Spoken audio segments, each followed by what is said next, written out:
Hello, people from the Left Forum today. Welcome to Marxist-Humanist Initiative's first panel. It's the first of three. You all have the yellow flyer that lists our three panels, and on the back of that flyer is a meeting that we're going to have Wednesday in the beautiful library building in the village. So you're welcome to come back for that. The occasion is that we have Ravi Bali, who lives in London, here just for a few days, so we're going to make him talk all the time he's here. All right. We're also videotaping. If there's anyone who does not want to be shot when they're asking questions in discussion or something, why don't you raise your hand or wave to Dave now, or you can wave to him later and say whatever, and we won't shoot you. But we want to have a video of this for all our people all over the world, our friends, as well as our comrades who can't be here.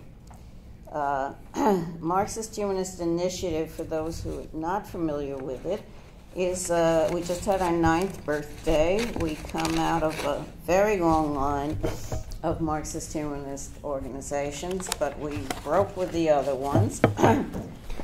You should get, for a mere $1, or free if you buy some other literature, a copy of our principles and bylaws, because we think trying to do something very new with organization that's not been done before.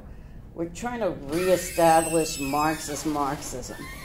No easy task. We're trying to continue his work of theorizing, but for our century, which is here and now. And we also are trying to continue the work of Raya Dunayevskaya, who's the philosopher who founded Marxist-Humanism over 50 years in the last century. So we have her books for sale, or you can get them elsewhere. We also have Andrew Kleiman's books. This is Kleiman. Kleiman wrote the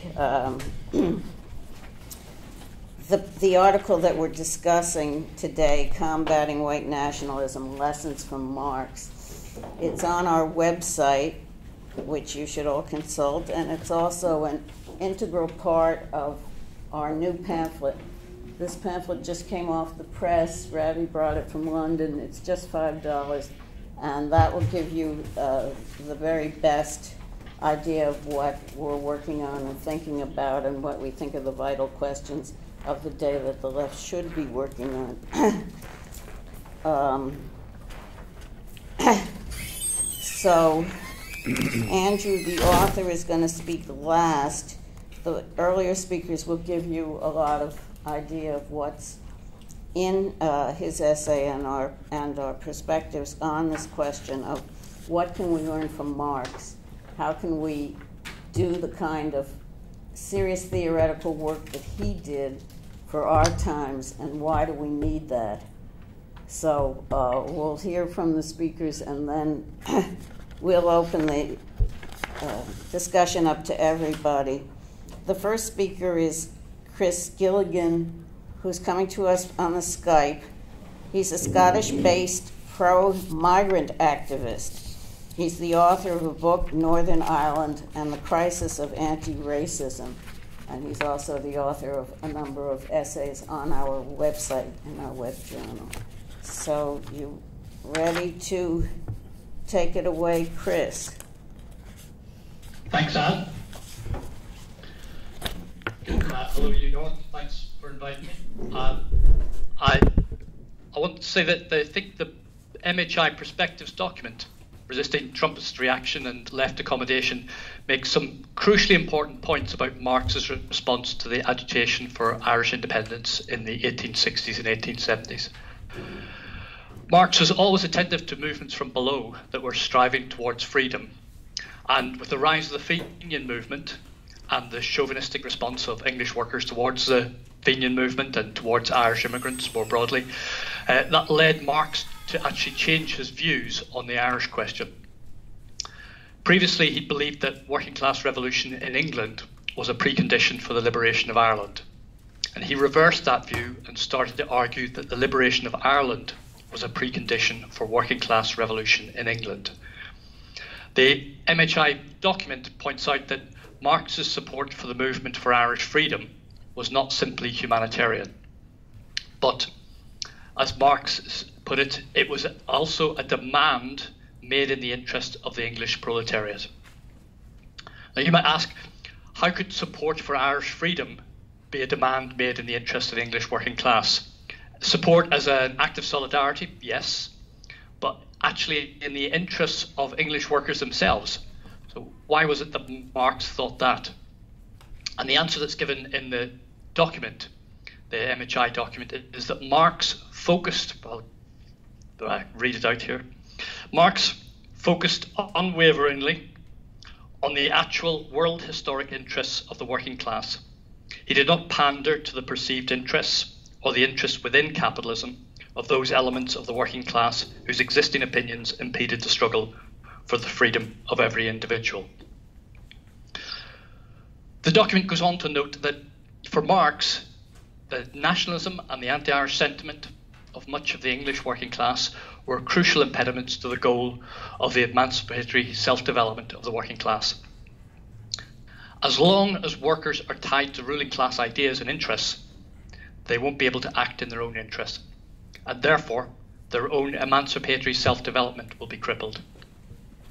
What I'm going to do here today is I'm going to argue that immigration control is one of the key contemporary ideas and practices that ties many workers to the interests of their own ruling class.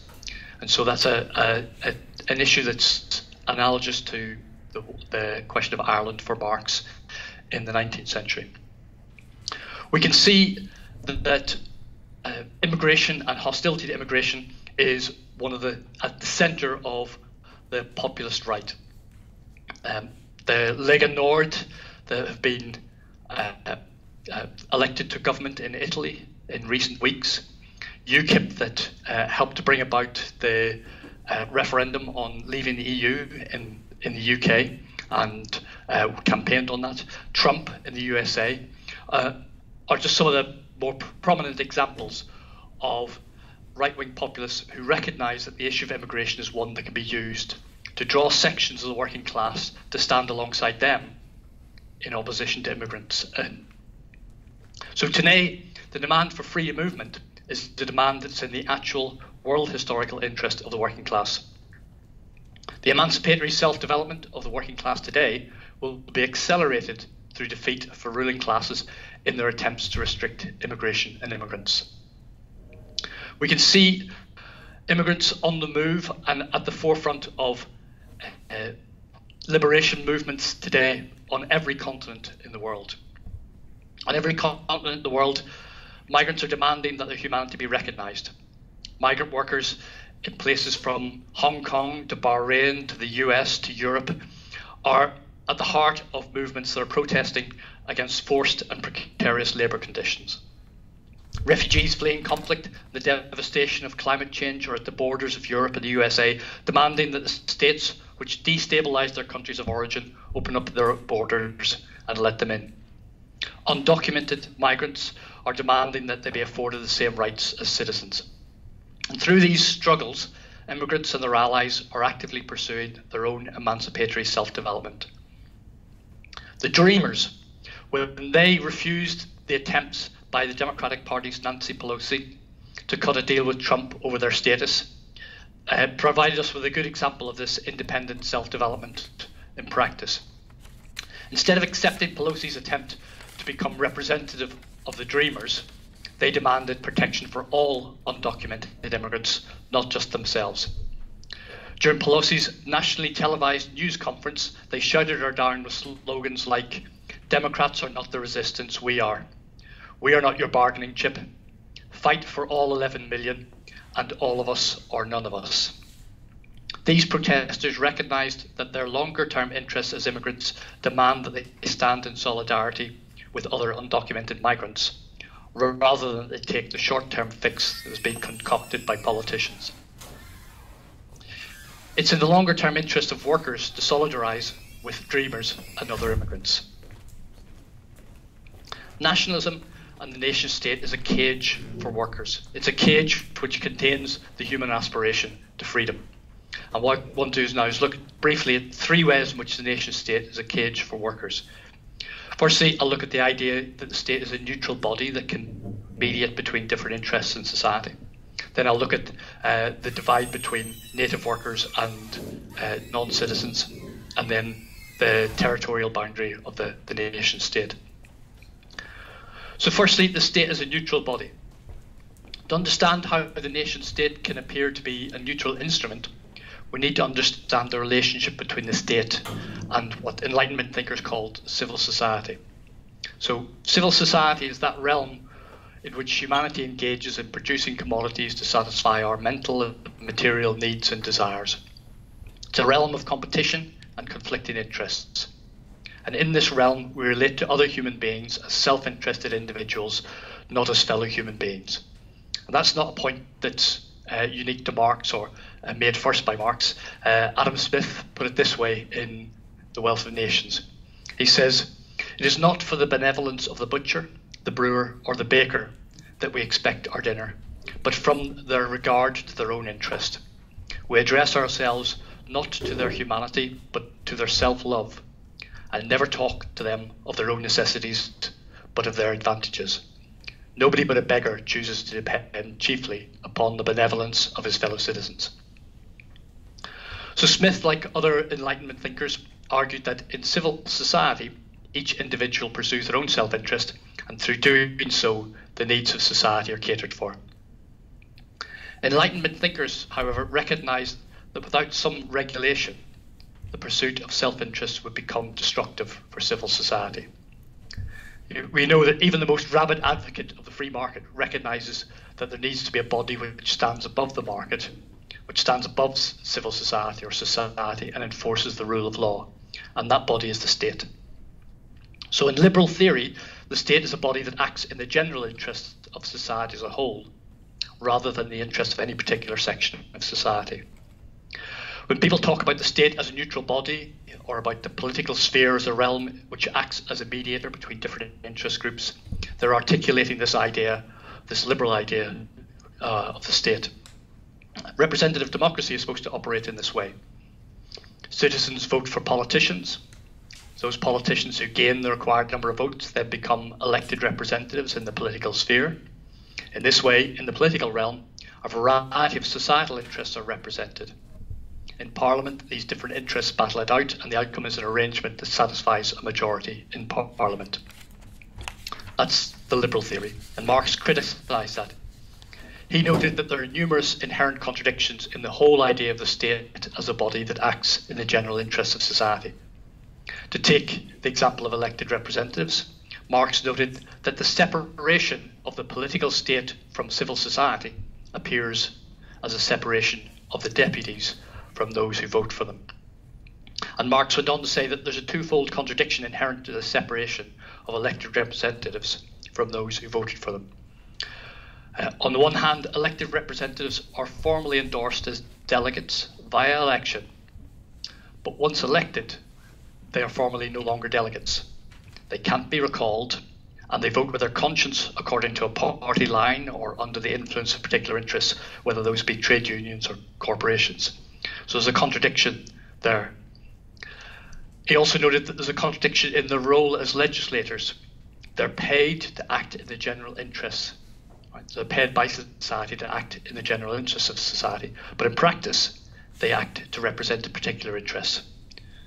So those are just two of the many contradictions that Marx pointed to in this divide between the political sphere and the sphere of civil society.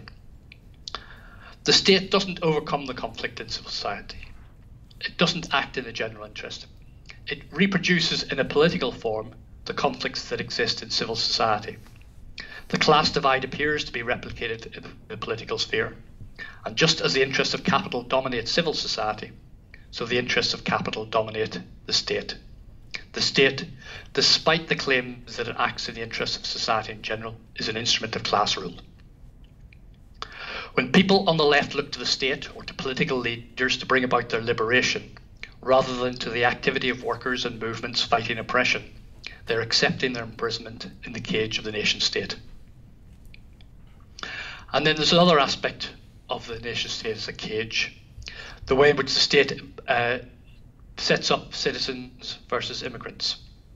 The state employs both coercion and concessions as a means to reconcile class conflict, or to attempt to reconcile class conflict. Liberal democratic states prefer to use concession to gain legitimacy for their system. And citizens, as people with voting rights, are able to make claims on state resources like welfare, education, healthcare, social housing. It's that ability to make claims which gives the appearance of the state as a neutral body. It's also what provides the basis for reformism as a political outlook on the left. But also in relation to citizens and immigrants, it sets up a divide between citizens and immigrants. It encourages the idea that immigrants have to earn their place in society, which is one of the arguments that's been made in favour of Dreamers. When resources are being cut back for citizens, this divide provides the basis for scapegoating immigrants as a source of a drain on public resources, or to claims that immigrants are taking resources which rightfully belong to citizens. And then a third aspect of the nation state that divides working class and acts as a cage on the working class is the way that the capitalist world is divided up into territorial bounded nation states.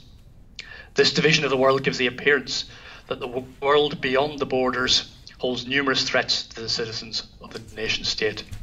Competition from foreign firms is seen as a threat to the jobs of native workers. Migrant workers are seen as a threat to native workers. So in conclusion, workers who have illusions that they're better off with Trump or other right-wing populists because he will bring back American jobs from overseas, or because he will get jobs for real Americans, workers who have those illusions are subordinating themselves to Trump's interests, not to their own, not pursuing their own. They're not going to be shaken from those illusions by those on the left, like the Sandinistas or the Corbynistas, who argue for a more humane form of immigration controls, one which puts workers and the oppressed at its centre, or gives more of a role to workers and the oppressed, or is more sympathetic towards them. These left proponents of pro-worker immigration controls present a more alluring vision, but their proposals amount to gilding the cage, not escaping from it. These leftists want to lead the working class. If workers are being led, then they're not independent. Instead of looking to people to lead us, we should stand in solidarity with immigrants who are fighting for their freedom of movement. When immigrants say, "Let us in," or "Let us stay," we should stand shoulder to shoulder with them. When our opponents say, "There isn't enough room for everyone," we should say, "It's your system, not ours. If you can't provide, step aside." We should say, "Workers have no nation. Open up the borders and let them in." Thank you. That was Chris Gilligan, a migrant rights activist and open borders advocate, speaking on open borders, the internationalist challenge to white nationalism. Our next speaker around this essay on white nationalism and combating it in a Marxian fashion. Our next speaker is Brendan Cooney, right here, who's speaking on white nationalism, a pre-existing condition. Brendan may be known to you from his blog, Capital 101, Capitalism 101, WordPress blog, and that's what he does. He reads Marx and he blogs about it on the internet, and he also has written articles for Marxist-Humanist Initiative you'll find on our website journal. How many minutes do I have in? About 15. Okay. So I'm going to be starting by discussing some of the discussion of how MHI, Marxist-Humanist Initiative, characterizes Trump's base in the prospectus pamphlet that Anne's mentioned a couple times. And I'm going to start with a quote from a left Trump apologist, Boris Kaggle, who's also, this quote is also lifted straight from the document here. It's a great quote of sort of Trump apologetics. And it says, no matter what the liberal pundits say, these were the votes of workers who brought him to victory, not the so-called white men, but the working class, who openly and largely, in solidarity, made a stand against the Washington establishment. This really was an uprising of the forgotten and resentful provincial America against the spoiled people in California and the cosmopolitan officials from Washington, which I can only take to mean Jews, who comfortably exploit cheap labor of illegal immigrants. End quote. The populist left is enamored with a comforting myth, the myth that Trump voters represent a rejection of neoliberalism. The so-called forgotten white working class, so they say, has risen up against 30 years of neoliberal austerity, falling wages, and other attacks on working people, embracing Trump because of his economic promises to bring back jobs, invest in infrastructure, and win. It's a fairy tale excuse that by way of omission, that excuses by way of omission the rabid white nationalism, authoritarianism, and misogyny of Trump and his base. Okay, that's good.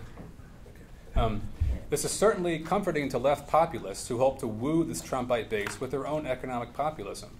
Rather than fighting racism, authoritarianism, and misogyny, these left populists think that Trumpites can be placated with radical populist economic projects, like universal health care. We are told that us leftists just need to get off of our elitist cosmopolitan high horses and try to understand where these poor marginalized Trumpists are coming from. We are even told that the left is to blame for their anger, that white resentment is the result of elitists pushing political correctness down people's throats.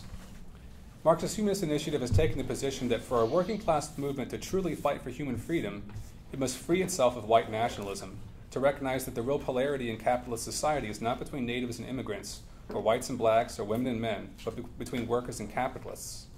There's no way for people to carry out struggles for their own freedom when they are under the sway of or the victim of white nationalism. But this does not mean abandoning struggles for freedom waged by black and brown people, immigrants, women, trans people, etc., in favor of narrow economic issues. Rather, it means that it is only through these struggles for freedom that struggles for universal freedom can emerge. The fight against racism need not distract from the fight against capitalism. Rather, it should deepen our understanding of capitalism and deepen our understanding of the freedom that we all fight for. But the left populists are not interested in attacking the bigotry of Trumpism head-on.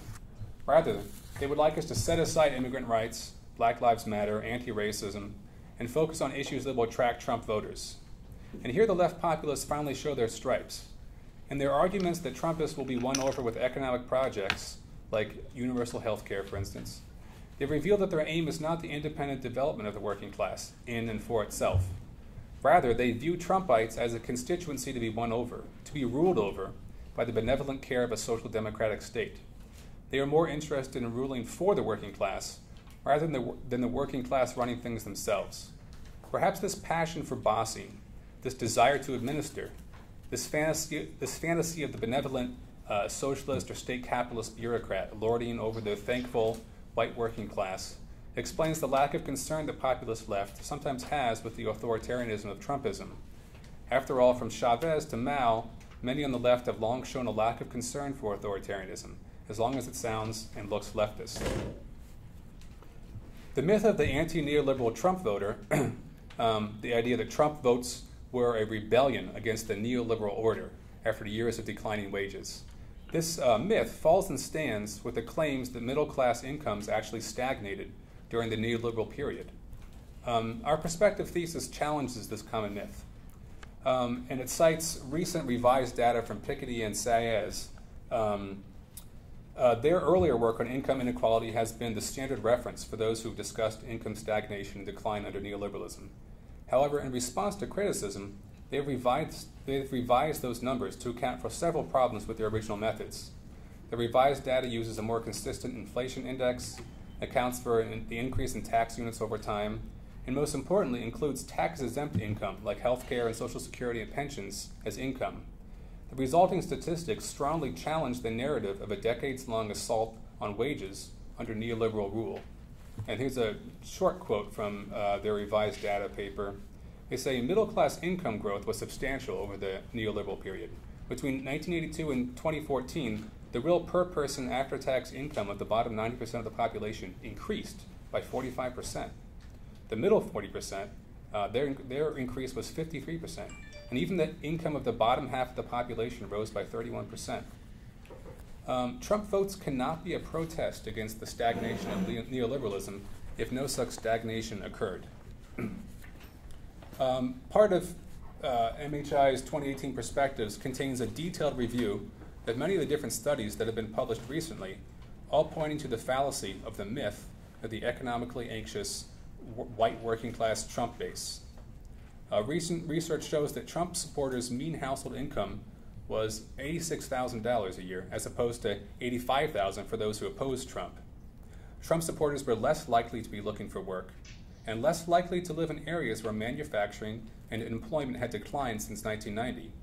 In fact, said one study, quote, blue-collar Trump supporters tend to work in occupations that are largely shielded from Chinese and Mexican competition, like transportation, repair, and construction, end quote. Much ado has been made of the high number of whites without a college education who voted for Trump, often using the lack of college education as a proxy for class. However, this too has been shown to be an erroneous correlation.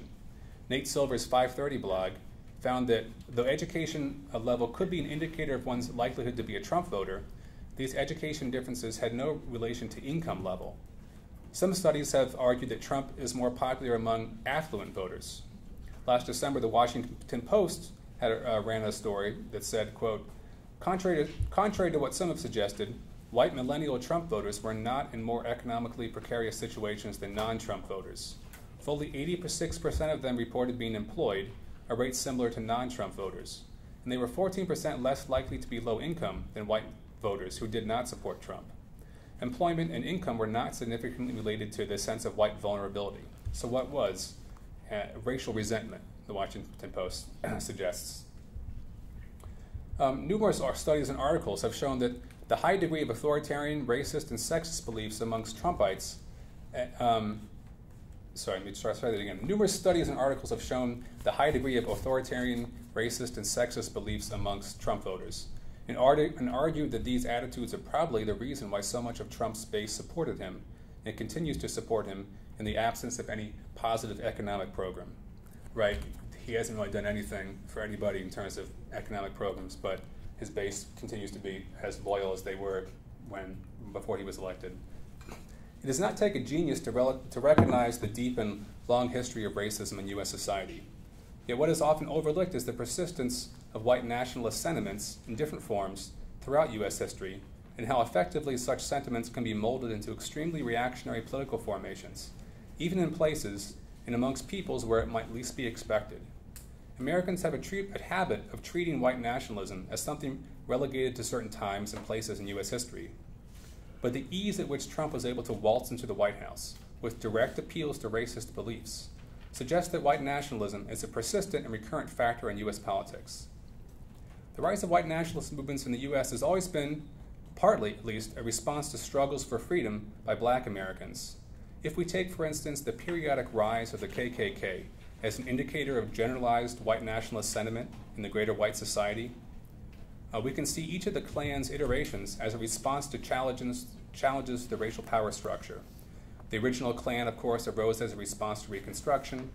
The second iteration of the Klan arose in the context of increased white paranoia about the increasing political voice of black Americans during and after World War I.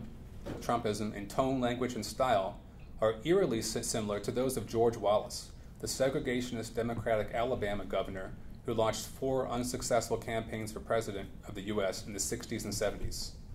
When one strips away the flimsy rhetoric about federal overreach, it's clear that Wallace's politics were always about preserving the racial order in America in response to the civil rights movement. Wallace's charismatic populism, blending attacks on Washington elites with blatantly racist fear-mongering, won him 4 terms as governor of Alabama. But these tactics also played surprisingly well in the North, where he surprised both the Democrats and the Republicans with the inroads he made in states like Michigan, Wisconsin, Indiana, and Maryland.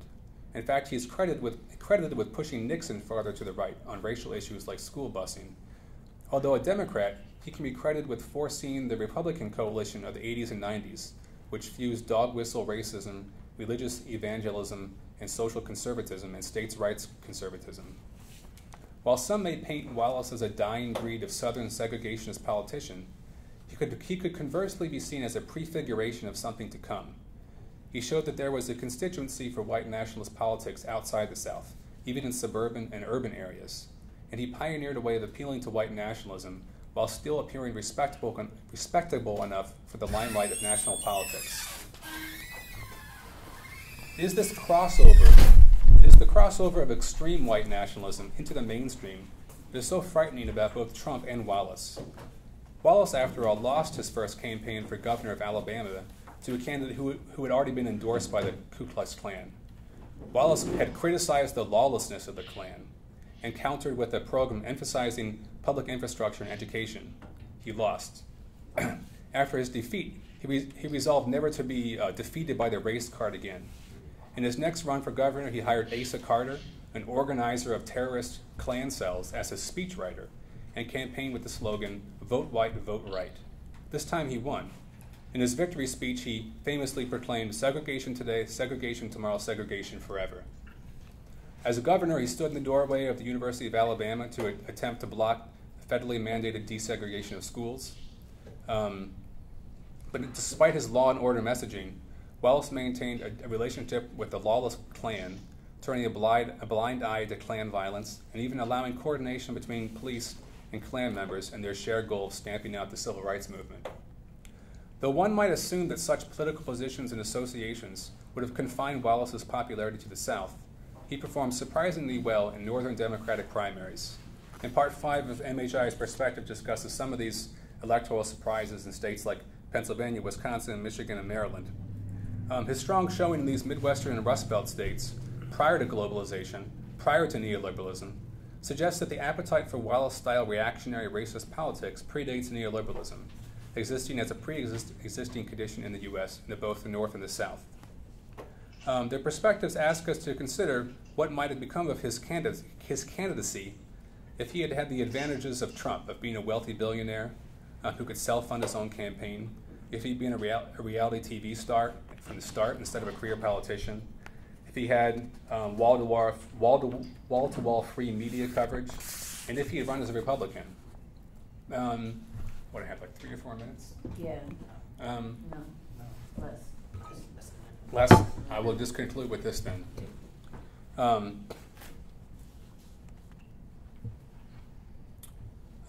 will conclude with a quote from the Perspectives. It says, "But until 2016, mainstream Republicans managed to retain control of their party by making concessions to this base and placating it with racist and misogynistic dog whistles. In 2016, however, mainstream Republicans had lost control. The base was allowed for the first time to vote for a Trump, not a mainstream Republican, in the general election. And thus the base wrongly seems on the surface to have emerged from out of nowhere and to be reaction to recent economic changes." I'll stop there. Okay. Brendan Cooney of the WordPress blog Capitalism 101. Thank you. For people who came in late, our 3 panels are on this flyer. Make sure you get the yellow flyer, and if you wish, the perspectives we're discussing are in this little booklet just off the press. Right here, all these things are in the front, so I hope people will look and and also sign our mailing list for future events. Our next speaker on combating white nationalism lessons from Marx is Ravi Bali, who's going to speak on how can Marxist theory inform and learn from anti-racist struggles. Ravi lives in London, where he is a veteran activist of the British left. He works with Marxist-Humanist Initiative there, and having rejected both the vanguardism and the acceptance of capitalism, he wrote, that mark his former comrades, British left. He sees the election of Trump and the growth of racist reaction in Europe as a threat to humanity and a barrier to achieving a decent society for all. He also writes for Marxist-Humanist Initiative's web journal, and he works as an electrician. Ravi? So how can Marxist theory inform and learn from anti-racist struggles? I think the first thing that should be addressed is, why should Marxist theory inform the struggle for black equality? And I'd suggest that it's because Marx was a theorist of total revolution, in which all hierarchy between people was to be broken down, that his philosophy is an important contribution to the liberation struggle of all oppressed people. And if we look at how Marx articulated his vision of the new society, then not only the division between worker and capitalist, but all the divisions that settle into the very fabric of our society are to be uprooted in order to allow the creation of new free relations between people. Marx considered alienation not just from the vantage of the worker from his product, which confronts him or her as an alien force, but also the alienation of man from his species being. The sense of a common humanity is there throughout Marx's work. It is incidentally also there in a more limited way in Hegel's writing. In writing of the master-slave dialectic, it is the master who is dependent on the slave because it is the slave who is the more complete human being, because he exercises his power on nature in a way that the master does not. This is not an argument of Hegel's for slavery, of course, but rather an argument for the humanity of the slave, which is not denied him or her because of their condition of subjugation. Marx famously argued that white workers could not be free if they accepted the enslavement of black people, which is why he supported the North in the US Civil War. The essential premise of Marx's vision is that we are all free or none of us are. So, total is his revolutionary philosophy that it will admit no stopping short of a complete liberation for all. In this way, a talk of fair representation in which minorities are given a proportional share of positions as overlords within the hierarchy is not the equality that Marx had in mind. The key for having as total and yet nuanced an approach as Marx did to black liberation is to not reject fights for equality within the system of capitalism, struggles which do have a validity of their own, but rather that see such struggles within rather than against capitalism is only a partial and incomplete articulation of the total freedom that is necessary for all. Dunevskaya, in the tradition of Marx, went to the heart of the abolitionist movement against slavery and saw that far from it being a single issue that was particularist in its campaigning, actually crisscrossed and inspired other freedom movements from below, such as the struggle for women's franchise and the workers' militancy around limiting the length of the working day. Dunevskaya saw some of the American roots of the development in Marx's own ideas in uniting of black people striving for freedom and the radical abolitionists who saw slavery as an abomination. This unity of black and white people in a struggle for freedom had a profound impact on Marx and informed his attitude for the rest of his life. So, how can Marxist theory learn from anti-racist struggles? Well, not all experiences of racism result in a liberatory impulse. There will be some that demand their place within the hierarchy. Those are the particularist ones. It's important to understand when an individual or specific group articulates a vision that is universalist in its aspiration to total freedom and when it is not. It may be that such a campaign or an individual or group may use a language that is not readily identified as demanding justice and equality for all. The number of times I've seen the motives of people involved in the Black Lives Matter campaign disparaged by people not only from the right or even the mainstream, but also from those who call themselves left is frankly quite horrifying. The dismissal of BLM as identity politics, when it emerged as a response to black people being killed with impunity by police officers, is bizarre. You've had commentators saying things like, why is it only that Black Lives Matter? As if the campaign has a silent only before Black Lives Matter, rather than an implied to at the end of it. If you hear BLM only as only Black Lives Matter rather than Black Lives Matter too, you're not listening to the universalist aspiration of those who demand an end to police violence, or the acquittal of those white civilians who can gun down an unarmed black man and yet found it to be justified in a court of law. It is important when listening to those voices from below to hear what their demands mean in a specific context, and when it is a demand that their common humanity be recognised and that their rights should be respected, we should be able to see that this is a universal aspiration that everyone would share, and we should therefore fully support it. In considering the task of revolution, the system of capitalist production still needs to be overthrown, but the anti-racist struggles of people fighting for equality also give an indicator of the new relations that need to be created between people in a post-capitalist future. If workers cannot unite across racial lines, then the new free society will never be created. The insight of Donetskaya in relation to the black struggle for equality was that, in contrast to what many leftists who followed the vanguard conception of Lenin from his 1902-1903 pamphlet when he wrote What is to be Done, Lenin at that point saw that the role of the revolutionary was to act more like a tribune of all oppressed people than as a trade union bureaucrat. The tribune of the people, however, still has the idea of representing someone else. Donetskaya, by contrast, was critical of Lenin on this and insisted that we stick with Marx's conception of self-emancipation. It is important for people to be their own agents of emancipation. The role of revolutionaries, black or white, is to wholeheartedly offer solidarity and support to those struggling for that freedom. The most effective way we can do this is to seek out those whose vision for changing the world is most total. This isn't always obvious. Like, if you compare Martin Luther King to Malcolm X, most radicals would side with Malcolm X and identify with his slogan, by any means necessary. It's the liberals who've always felt more comfortable with Dr. King.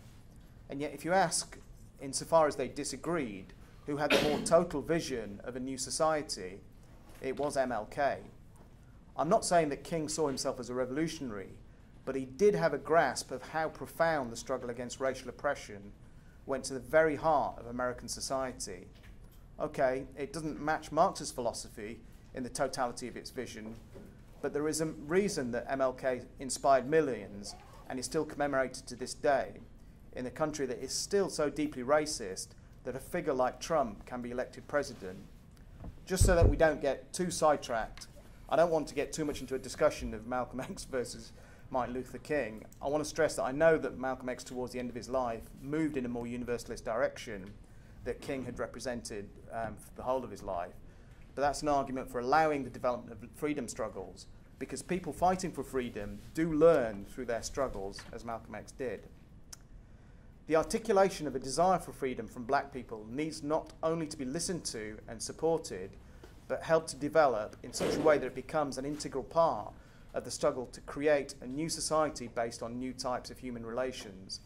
Marx's theory for it to be the total philosophy of liberation has to be engaged in the development of freedom struggles in order for that theory itself to be developed. Thank you.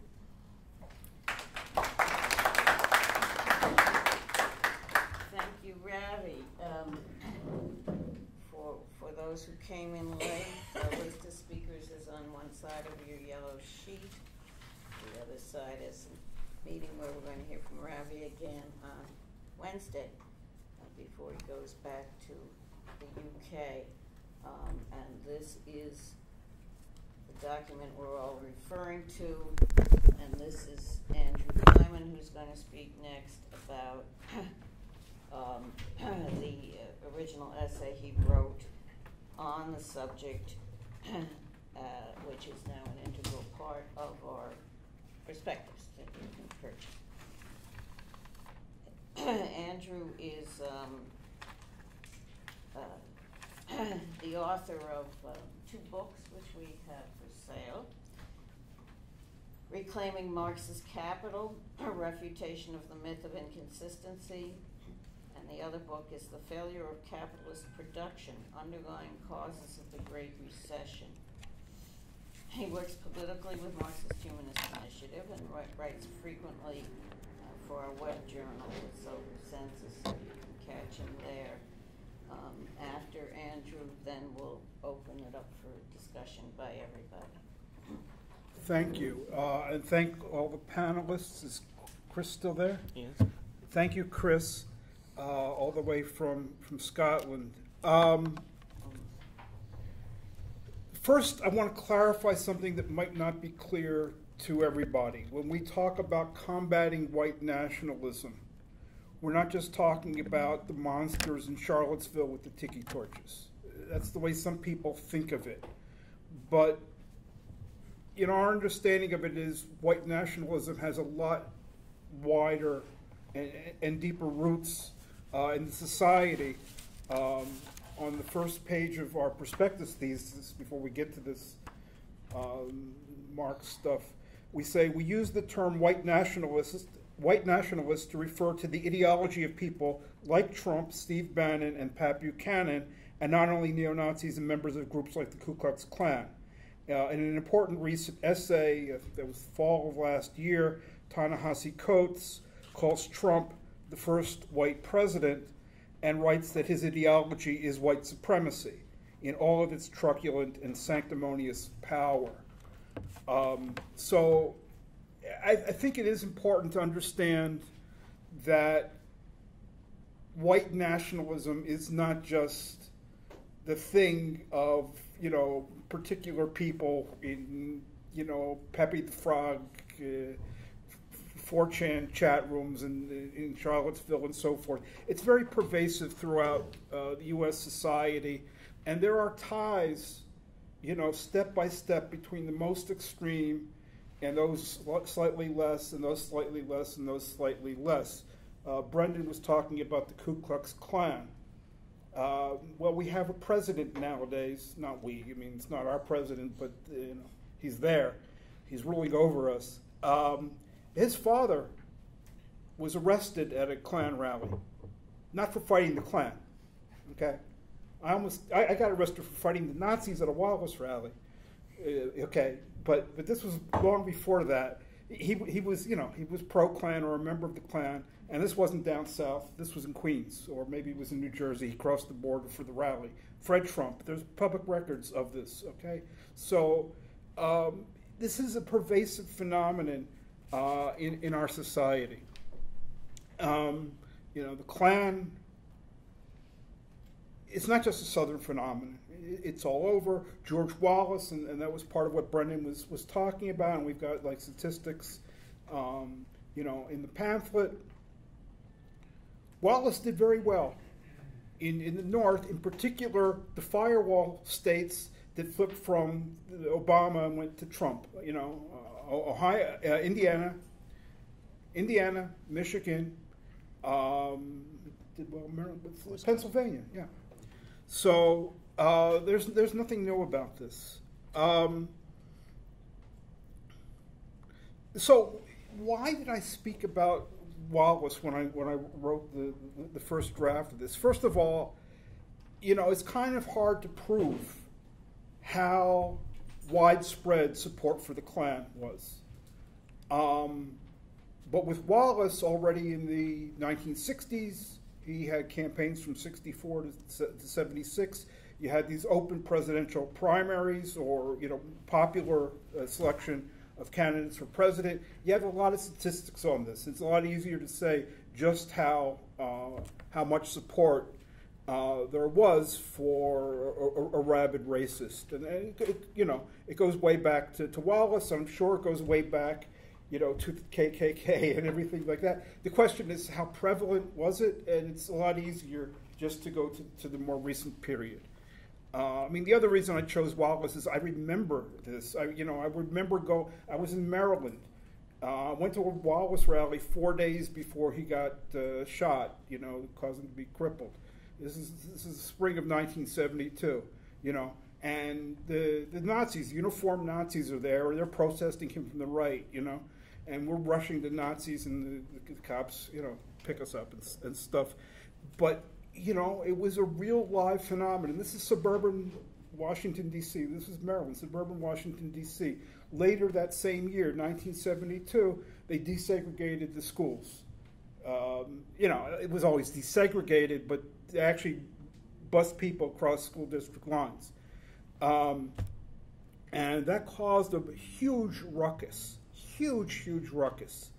And that was a harbinger, less extreme, but a harbinger of what was to happen in 1975 in Boston, where it got extremely violent. This is the North. This is white people in the North. This is the environment that John Kelly, chief of staff, comes from. So this is endemic to American society. Okay, it has nothing to do with neoliberalism and economic distress and globalization and all of that. This is the core thing that Trumpism is feeding on. And we've got to understand this. And I think Brendan gave a very good discussion of why there's such a reluctance to understand this. It's just so comforting and encouraging to certain elitists, vanguardists, and so forth to think that there's this ready-made, base for left populism that they can appeal to and use as a springboard to power. So it's a bit of wishful thinking on their part. We're not subject to that kind of desire to gain power for ourselves, so we're not prey to that kind of wishful thinking.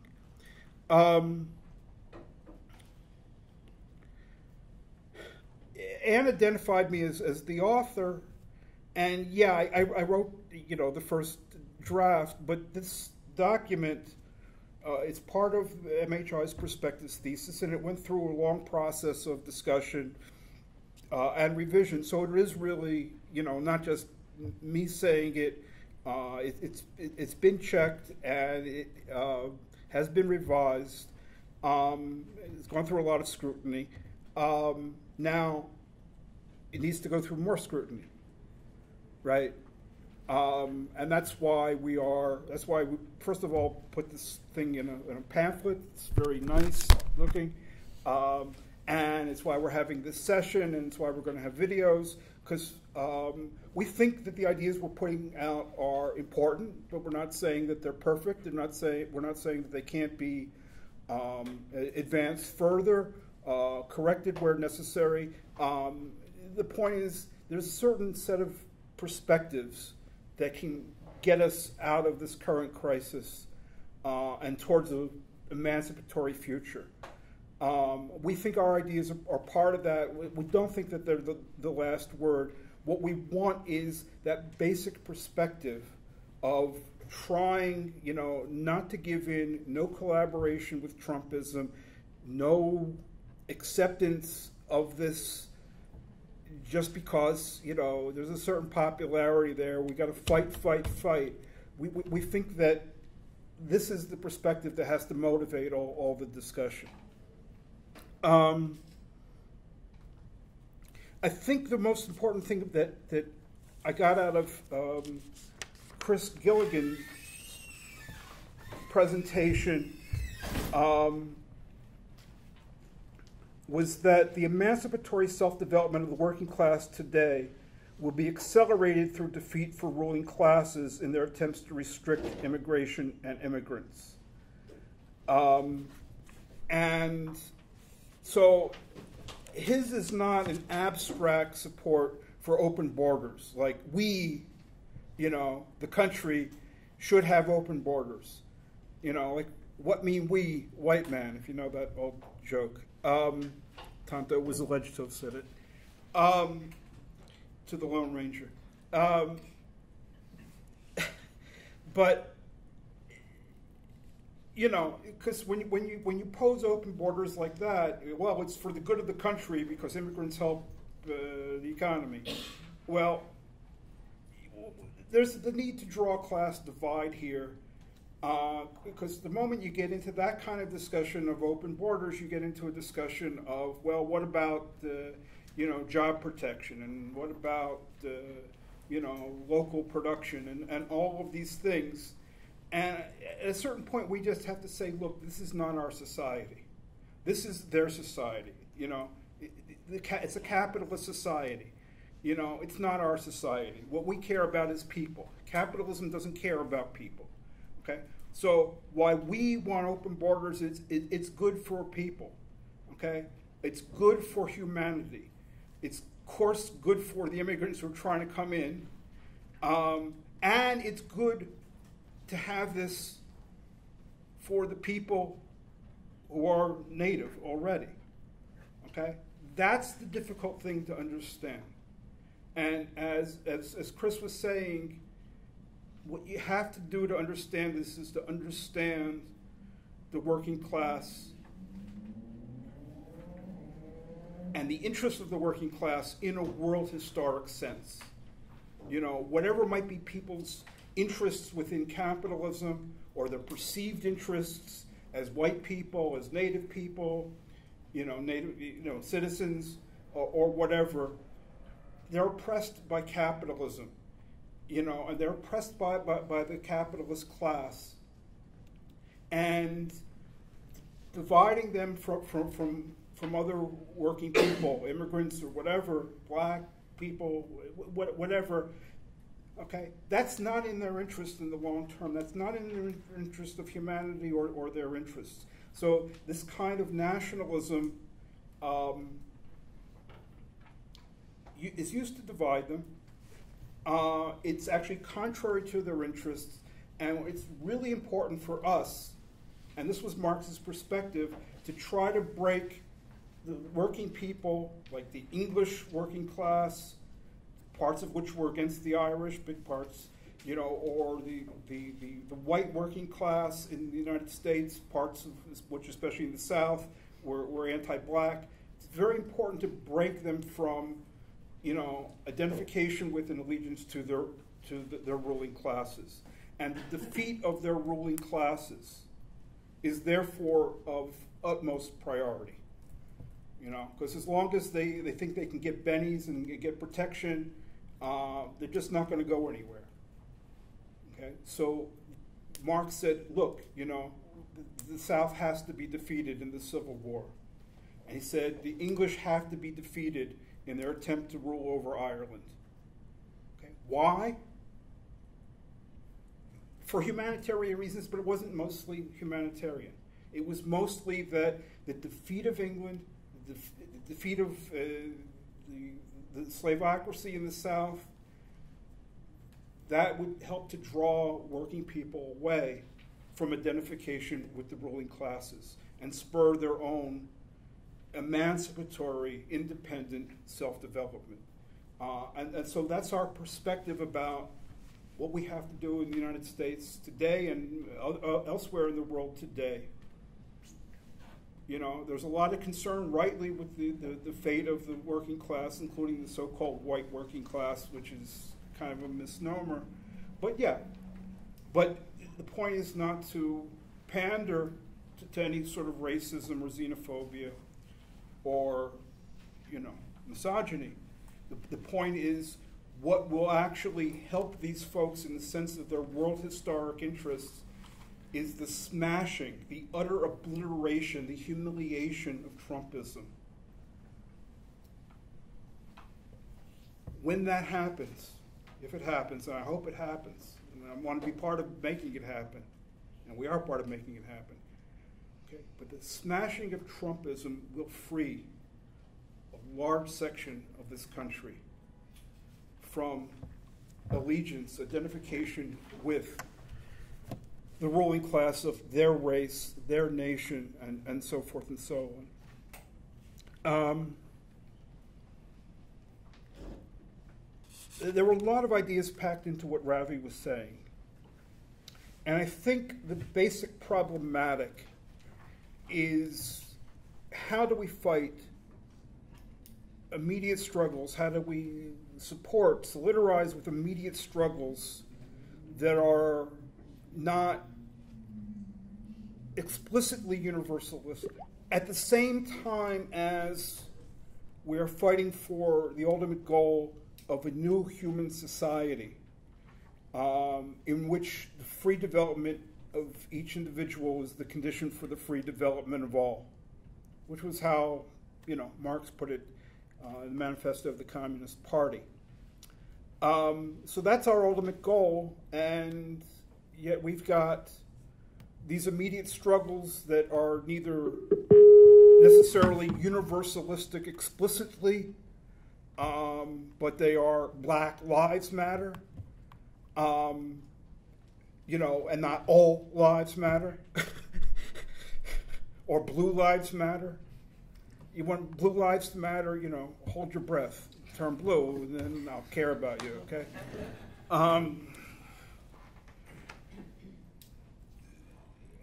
So how do we keep these universalistic ultimate goals and the struggle for them together with the fight for the particular, you know, the interests of you know, this oppressed group and so forth.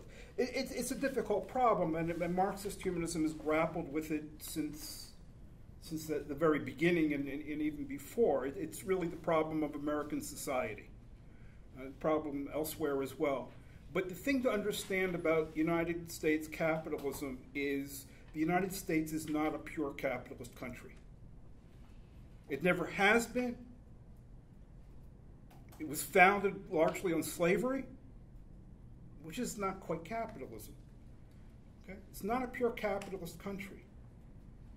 It's a capitalist country riddled with racism, with xenophobia, with misogyny. Okay? So there cannot be a pure anti-capitalist struggle. And the people who try to judge things and say, oh, well, that's identity politics, what we have to be is anti-capitalist, they're just totally unrealistic. That's a ludicrous perspective in a country in which half of the working class is women, 40% of the working class is either Latino or not. Okay, you know what I'm saying? They're non-white. Okay, non-Hispanic whites. Non-Hispanic whites are only 60% of the working class. The other four are Latino, Black, Asian, American Indian, and all of that. So it's a multiracial, multi-ethnic, and multinational. There's a lot of people from abroad, working class.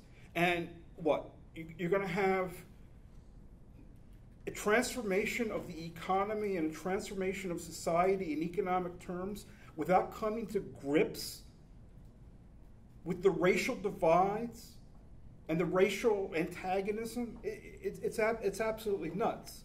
Okay, there are other issues, and what I think I'm trying to explore right now, not in this talk, but in the last period. And Ravi and I will be on this panel, as Ann mentioned, on Wednesday, Jefferson Market Library. Yes. And what I want to talk about is Marx's philosophy of revolution in permanence, or continuous uninterrupted revolution, because I think that this is the basis on which we need to work out this question, excuse me, of how to keep the immediate tied to the ultimate and the universal without giving short shrift to either one. Okay? So let me end it there. Okay.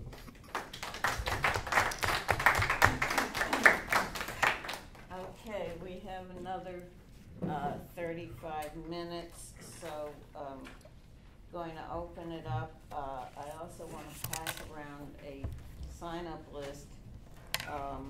We do infrequent MailChimp mailings. Oh, okay, Mike's got you. But it's a way to stay in touch. We'll let you know if there's going to be some public events like these. You can keep up with our thinking on our website. And as Andrew just mentioned, you can meet us again in person if you're in New York on Wednesday. I also want to mention at this time our other two panels, hoping you won't even have to wait till Wednesday to come back. This afternoon at 4 o'clock, we're sponsoring a panel called Has the Left Accommodated Trump and Putin? A debate, and we build it as a debate. We are frequently writing and speaking against what we call the soft on Trump left. Those people who are so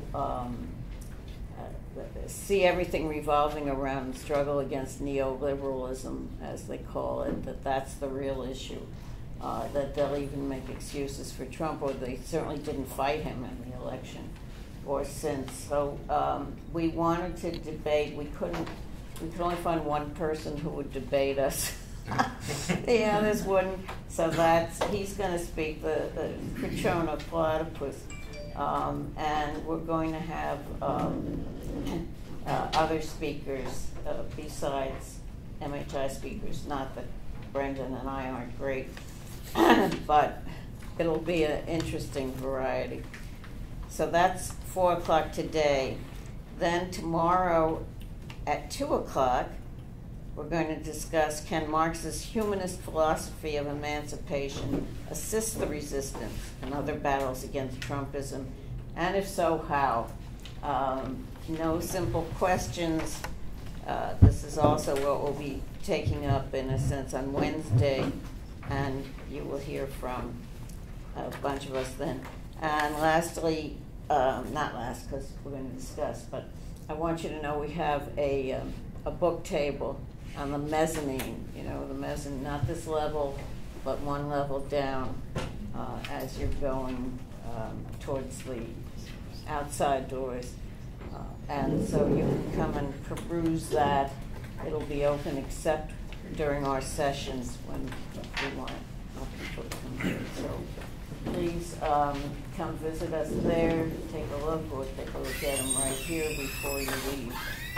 Okay. Let's see. I'm going to open the floor for discussion. Please limit your questions or comments. You don't have to ask a question. This is not Jeopardy. You can say your piece, but please try to limit it to 3 minutes. Okay? Who has a comment or question? Yes, I forgot everyone's name that I knew. Dan. Say your name. Dan. Dan, okay. So I sort of have a question that I guess ties most of the speakers together.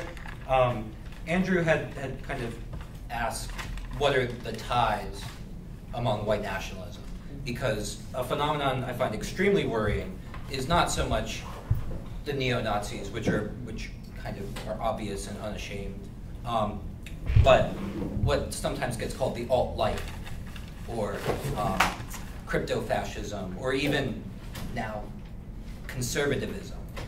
And this is something I find extremely worrying. So I'd just kind of like to repose Andrew's question about what are the ties. And I can't help but at least think on one level what Chris was saying about some of the contradictions kind of inherent in a state or nationalist ideology have some role in this.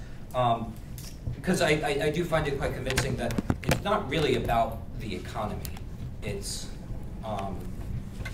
something a bit more pervasive than that, that's particularly special to American culture, even inscribed in our Constitution with the 3/5 compromise.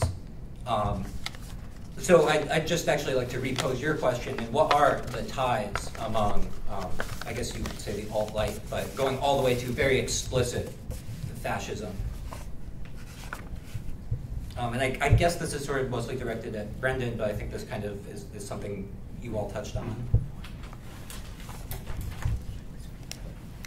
And I guess my concern here is the fact that you can kind of hide and say, oh, I'm not a racist, I'm a conservative, or I'm a patriot.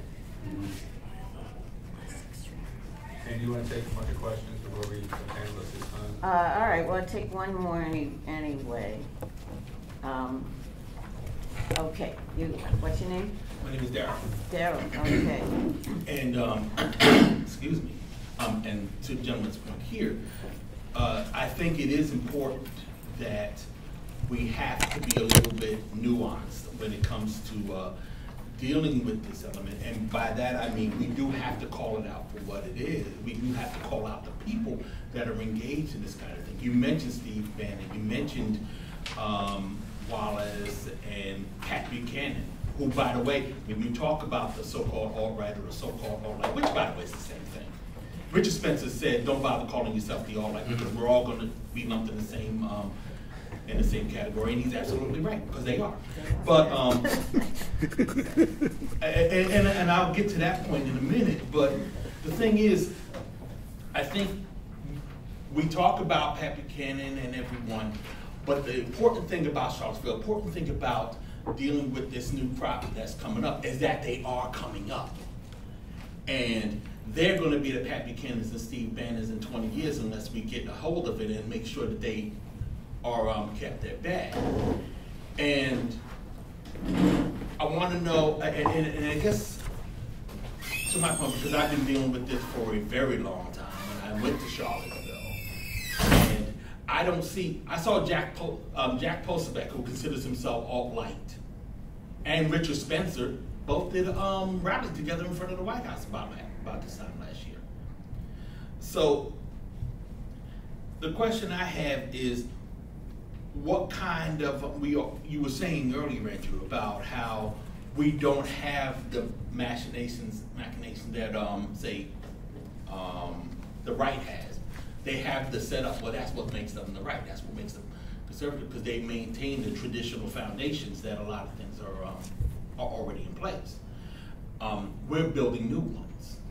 And I think that's one of the things we have to overcome. But we're working with people who are rejecting them. We're working with a society that is doing their best to reject it. So the tools are already there. How do we work those tools and work the situation so that people are focused on taking basically the piss out of all of these groups and individuals? Good question. Okay, so long, but I'm sorry. No, it's fine. Did I say it'd take three, or that's it? One more. Who knows? Whatever you want to do. All right. This is a hand over there. You take one more. Yeah, as long as there's a hand up. Your name is? Yeah, Gabriel. Gabriel. Thanks for having the panel. This has been great. I sort of wanted to thank Dan and Daryl for speaking so well, because you covered a lot of my own points that I was thinking about doing. Especially, I appreciate the fact that you framed this as in terms of a left-right dichotomy of dealing with what is and with the potential of what will be. It's much easier to sort of defend what's currently at stake, especially when you can, of course, have this Moat and Bailey tactic of sort of dog whistling far more racist things and still maintaining the idea that you're still a paleo-conservative or whatever it is in particular. I think this is all very distressing, and it troubles me a lot from a pragmatic perspective, because I'm not sure exactly what the left can do to overcome it. In this panel, and I admit I did come late, I apologize for that, but the things I mainly heard in Andrew's talk here seem to talk about the importance of reinforcing the universalist values of Marxism. I think that's a fine thing to do, but it's not necessarily the most practical step. When we're dealing with people who, if we are conceding, and it's absolutely fair to concede, that we're not a capitalist society purely. We are very much interlaced with a lot of other forms of more nefarious oppression in terms of our racism, our misogyny, and our legacy of genocide and so on. But that is a fact of life, and people are growing up in this society and they're baked into it. People, for their opinions, their feelings are shaped by the power dynamics here.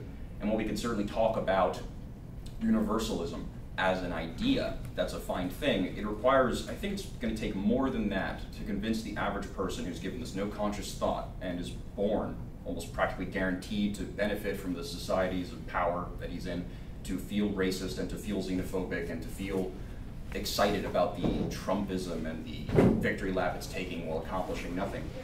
What, besides, in a sense, moralism and Marxist universalism, can we offer into the dialogue to convince someone who has racist feelings, for example, not to really espouse them or to think critically about them? Because I don't get the sense that talking about Marxist universalism is an appropriate first step. I don't think so, at least. Okay, I'm going to allow Andrew and Brendan brief retorts. Right. Response. Yeah. I thought I was arguing the opposite. Oh, excuse me. Okay.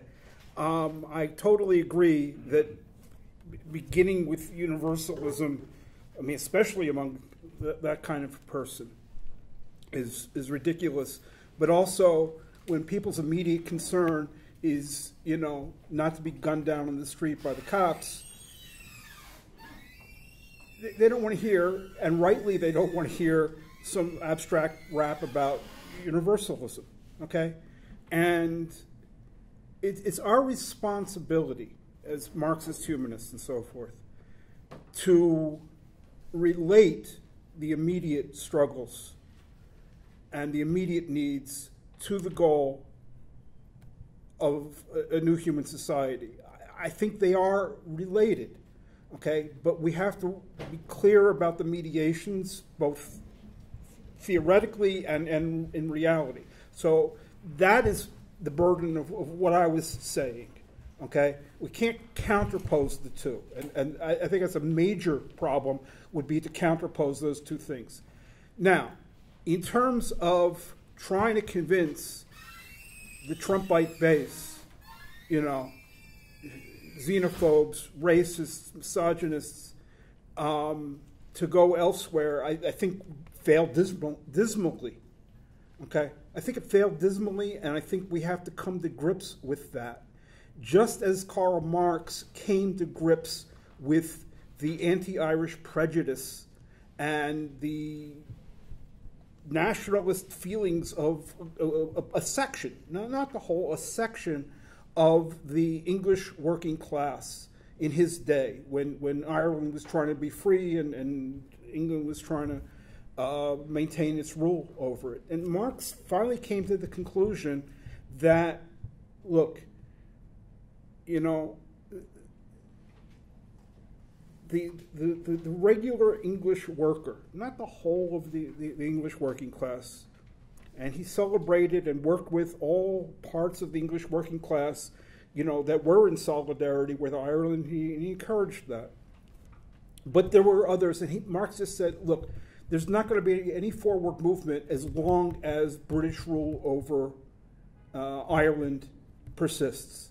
And so the first thing that has to happen is the defeat of England. And this is an absolute imperative. And I think that's what we're... The defeat of England in its attempt to maintain control over Ireland. And I think that's what we're trying to say is relevant as a perspective today. The imperative now, and the way to help people whose thinking is, tied up with Trumpism and all of that, the way to help those folks get on the path of freedom and whatever, solidarity, is the defeat of Trumpism. It's not by trying to convince them of this, that, and the other. Not at all, It's just not going to work. These prejudices and privileges that go along, with being white and whatever, native, these are too real. And what will break folks free from the leading strings, to the ruling class is the defeat of their hopes for the ruling class to maintain their privileges, to keep them going, and to maintain their privileged, psychological status. And to the question of sort of what to make of the difference between sort of maybe the hardcore white nationalist, organized white nationalism, and more sort of general racist currents in society, and what distinctions you need to make, and what kind of care you have to take when you're sort of understanding that and what the implications are. I think so the second half of my paper that I didn't get time to read because I write too much and I talk too slowly. Try to grapple with that question a little bit. I don't know how perfect my answers were, but here's some of the things I thought about. One is that the border between these different gradations of white nationalism is very porous, and it's the porousness of that border is what's so dangerous about it, because it allows obviously the most sort of nightmarish tendencies in American politics to rush through that border and invade society. And having someone like Trump in the White House who has this sort of revolving door of at least alt-right people has just brought that that dialogue so much more into the mainstream now. So we have situations where, like, you know, leftists are like platforming white nationalists because they're like interesting and you want to hear them on their podcast, and, like, you know, it's sort of people are debating like the science of, like, you know, race and IQ, like, in like mainstream publications. Like, this is like a new phenomenon, for at least in the past, in recent history, that kind of discourse is like entered mainstream politics. It's considered appropriate to talk about in society. And I think that the dangerous thing is that these groups are not, that this conversation has come into the mainstream, but these people aren't in the mainstream with any intention but to destroy it. So they're taking advantage of, like, the open discourse we try to have in, you know, leftist forums, but also in, like, mainstream society.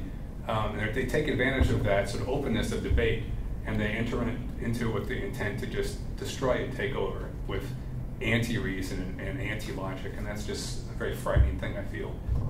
And part of the last part of my paper discusses, like, the Klan in the 20s, which had 5 million members, maybe, that they amassed in less than a decade, and had memberships in northern cities of like 20,000. They had 40,000 members in Detroit, maybe. And I talked a little bit about what perhaps were some of the, you know, it was a fringe group, but maybe not a fringe group, in the sense that it's very public, that had big, you know, circus kind of like festivals and sold hot dogs and had carnivals, and existed within the larger body politic very comfortably. And I talked a little bit about what I think some of the, like, sort of pre-existing ideological conditions were in American society that allowed a group like that to have such a huge membership, but also such a prominent sort of accepted place in society. And I think that a lot of those ideological conditions that existed like 100 years ago are still here today, like the same kind of ways of thinking that allowed that to fit within a larger society that had welcomed it, or at least accepted it. So those are some of my thoughts. Okay, how about the rest of you out there? Anyone more have a comment or question? Yes, Mr. Mike. A couple of things. Brendan, you mentioned in your talk universal health care as a project that was undertaken by left populists, and there were sort of two parts to the critique, I think, if I remember correct. It was one, to perhaps woo bigger portions of the population, including Trump voters, appealing to bread and butter issues, so-called.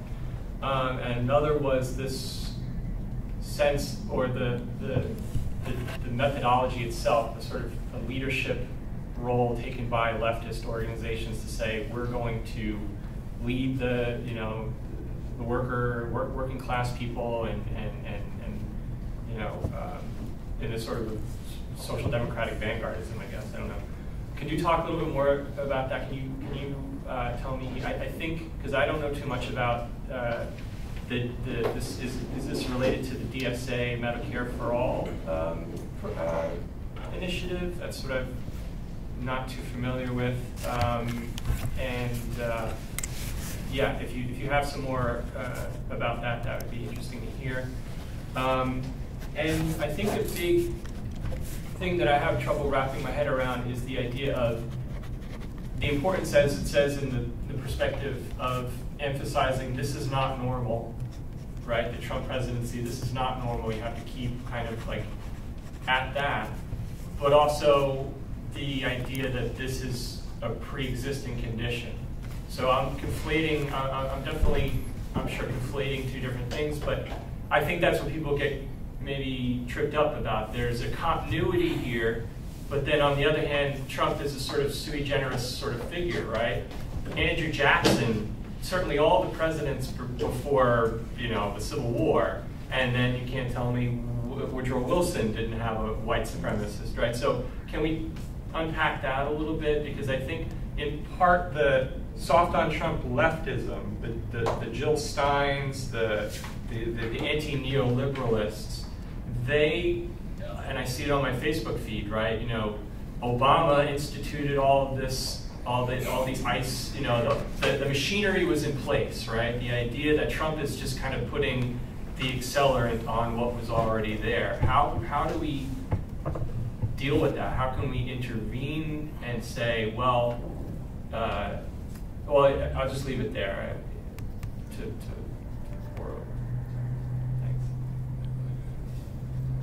Let's see if someone else wants. Maybe Chris wants to say something. Oh, Chris. Don't forsake Chris. All right. Chris? Chris? Wake up. Hello. Do you want to say anything, Chris, at this point in the discussion? Yeah. Good. Can you hear me okay? Yeah, we hear you fine. Yeah. We see you too. Oh, good. I wanted to respond to what Dan raised about racism and what the second person from the audience asked a question about what do we do about this. In the European context, in the British context, the issue of racism is really confused. Not in the same way as it is in the US, because the historical context is different.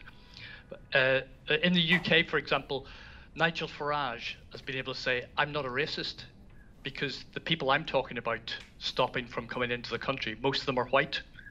So the idea that racism is something to do with black people or opposition or hostility to black people, he's able to take that idea and then sow confusion about his political program and about his anti-immigrant stance. And I think that in terms of what do we do about it, I think one of the things that we can do is clarify what the issues are at stake, cut through the ways in which there's attempts to try and confuse the issues. So I think in that sense, focusing on nationalism or looking at nationalism as being key to understanding racism is a really useful way to go about doing this. I think that if we look at another useful thing to do is not to think in terms of what could we do about it, how do we teach people or how do we lecture to them, but to root the anti-racist struggle in struggles that are already taking place, to point to ways in which, as I tried to do talking about the Dreamers, to point to ways in which people are already struggling for their own self-emancipation and saying that's the kind of example of something which is particular. It's the struggle against the way in which the undocumented are being treated in American society. That's universal, that connects the universal because it's a desire for human freedom. And so that's a way in which I think we, or the role of MHI and people like MHI, is to look at those struggles that are taking place for human liberation and say, these are ways in which we should connect up with these different struggles, and this is what we should look to, the freedom struggle, and stand in solidarity with those people who are fighting for their own freedom, and try and connect that to Marx's theory of liberation. Thanks. The gentleman who's just leaving, I didn't take time to answer your question because I was taking a long time, and I don't have the answer. Groups, the more extreme and the less extreme. Probably Chip Burley has got this documented, or people he works with, so you can Google that. Probably the Southern Poverty Law Center has stuff that can help on that. And I didn't quite understand your point about the conservatives and we want new foundations. So. Well, I also say One People's Project is a good one because that's my group. But what's your group? One People's Project. But basically, what I would say is that you have all these individuals, and you're speaking to the Dixiecrats, and you're speaking to George Wallace and all, and Pat Buchanan. Remember that all of these people already start in the mainstream. a lot of what you see with Richard Spencer and the so-called alt-right, these were folks who were in the Beltway already, the paleo-conservatives that you were talking about. Yeah. And eventually they kind of got their footing. Hell, even here in New York, they really got their footing in New York in the early 90s. Bell curve, and because that's what really got Jared Taylor started. But here in New York, you basically, with David Dinkins becoming the first black mayor here, they galvanized. I mean, you had Bob Grant on the radio here, hyping up neo-Nazi groups, allowing them to leave their contact information on the air, hyping up Jared Taylor's book. Giuliani took that ball and ran with it when he became mayor. That's how he became mayor. Brought in Heather McDonald here, who is really trying to stay below under the radar with all of her nonsense. But if you ever listen to Heather McDonald from the Manhattan Institute, you'll freak out. I mean, look her up. I mean, and she's here that somebody needs to be called out from time to time. But so to your point, Brendan, I mean, it's not exactly new. What is new, to your point, is the fact that they do want to destroy everything. Yet 20 years ago, they wanted to try to preserve what little they had left. Now they just said, the heck with it, it's all got to go. That's why they're talking about civil war now, even though they're in power. So, but unfortunately, I do have to travel on to. And a lot of that has to do with the demographic changes in this country that are going against them, you know, including the immigration. And somebody like that, Ann Coulter, said, look, this is our last chance. These people were very open about this. And that, so even like David Frum, who's very conservative, you know, he's a never Trump conservative pundit. I mean, he has written that, you know, there's historical precedent for this, where a section of the ruling class, or the haves, rather than the have-nots, a section of the haves are concerned. And they basically turn against democracy, you know, and they go towards some sort of authoritarianism and so forth. He gives a number of examples going back to 1851 in France, Latin America in the 1960s and 70s. And he's saying, look, I know these folks, and this has happened again. They basically think the situation is too far gone, or like Trump was their last chance, but they are prepared to hold on to their wealth, to protect their status, you know, at the cost of destroying democracy in this country. That's I think the key difference. Yeah. For something happened. It's partly the election of Obama, but I think it's more the demographic change. Yeah, it is the demographics. Yeah. They think they lost everything. So why? Trumpism is really the end goal here, because this is an ideological difference. That's sort of what I'm approaching when I'm saying you can't really convince someone to sort of have a particular set of values. What I liked especially about Chris's response of talking about the dreamers and pointing out as something that's very obvious and easy for the average person to relate to as being a representation of what we're really fighting for. That's a good start. I certainly agree. But the question more I'm wondering about is pragmatically, how do we go about doing this? Where does the humiliation and defeat come from? How do we get there? I want to get there. Collaboration, no acceptance, no normalization of this. People are doing it. We just have to be part of it. We don't have to start and talk about how do we start doing it. There's things that we got to do to keep it going. But there is a clear start to this already. So I don't actually know if that's your question, is like, how do we go about to defeat Trumpism? I mean, size matters, you know. There were 4 to 5 million people on the first women's marches in January 17. That's right. You know, there was this recent survey that came out, and I tried to crunch some numbers, but between people who've taken part in like town hall meetings, demonstrations and stuff, either against Trumpism, Trump as such, or, you know, to protect Obamacare, there's like 30 million people who've done that in the past couple of years. This is huge. It's extremely important. So do I have some thoughts about how to move further? Yeah, but I mean, so does everybody. I suppose. I guess the main thing that was on my mind is I just think about the youth that are coming up in this environment. 14-year-olds, they get together, they play on Fortnite, they hang out with each other online, and they watch YouTube videos where all they see is people who espouse our values being pointed out as being losers, who are completely disconnected from reality, who are routinely being humiliated for caring too much about certain things, and they're appealing to whatever their tribe happens to be. You could certainly say that the demographic shift that Adam Coulter is talking about is horrifying in terms of the fact that they're being open about it, but there's elements of it which are true. And if we don't actually offer some method of, our own sort of talking points into it, I know this is sort of skidding very dangerously towards what Brendan was talking about in terms of engaging with these alt-right types, but fundamentally ceding them that space on the Dave Rubin report or whatever, where a bunch of people, like millions of people, listen to this garbage, and they hear nothing else besides against it. We all come off incredibly uncool. It feels like we're constantly losing. That's just I feel like, just politically, that's my asthma. I feel like we're all simmering in right now. And although I do appreciate that we're a lot of marches, still not much fundamentally is changing. You still go on to comments on Drudge Report articles, everyone's still talking about snowflakes, and you lost, get over it. The zeitgeist is still with them. That's my basic point, and it's concerning me very deeply. I think you may read too much into it. They've got a lot of noise, and it derives from the fact they've got power now because they've got Trump backing them.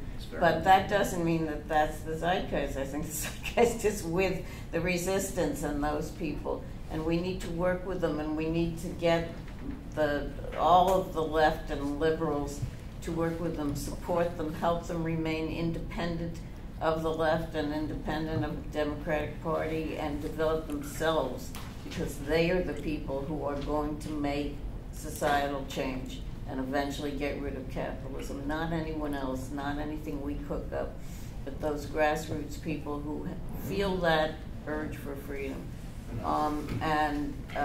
Yes, we've always had racism, but it's never been this open. That's what's new, is that it's totally open and acceptable. So we have to fight like hell not to let these people be normalized, and to be, constantly dogging their steps and contradicting them and yelling louder than they. And that requires a much bigger presence than we have, and we need to work on that. Let me give Ravi a word here.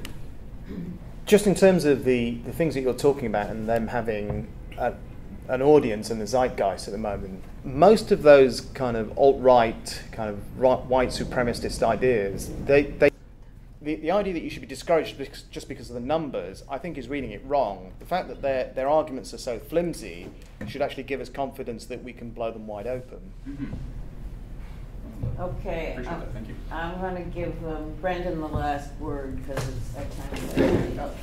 I don't know if I agree with Ravi on the last point. I agree their arguments are horrible, but having had, unfortunately, the experience of engaging with some dialogue or argument with, just this is my personal experience, with some people I knew who became white nationalists recently. I don't think there's any way of arguing them out of their positions, because logic is not attracting them to the positions. Right. So you're not going to deprogram. I mean, there are people that deprogram people's behaviors, and there's science to it. I don't know how they do that, but those people have to be in a certain place in their lives to get deprogrammed. Yeah. But I just know from my own personal experience, it was a failure, and it wasn't because I didn't have the right ideas or logic.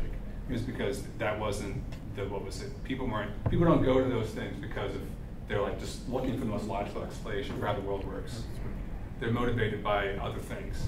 And I don't think that they are the right audience for the left to be looking into. That's why I think the whole idea of trying to, if we said the whole idea of trying to woo that base with populism is a really dangerous problem. I mean, we've had populist projects in this country that appealed to the Southern Democrats in the New Deal, right?